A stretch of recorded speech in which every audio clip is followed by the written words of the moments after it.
السلام عليكم ورحمة الله وبركاته. النهاردة معانا طريقة مميزة جدا لعمل كباب الدجاج أو كفتة الدجاج.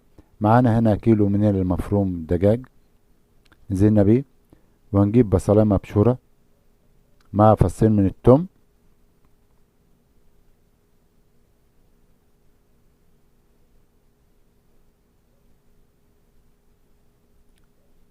فلفل أسمر، بهارات دجاج، شوية كمون، ملح، وشوية شبت أو شمر.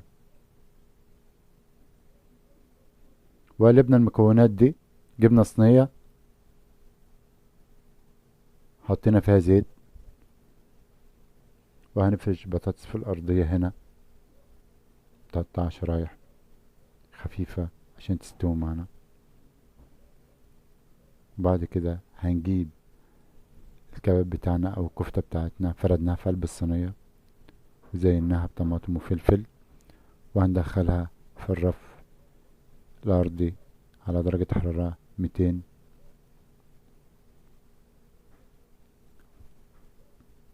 ودايما لازم نتابع الصينية بتاعتنا هنا استوت.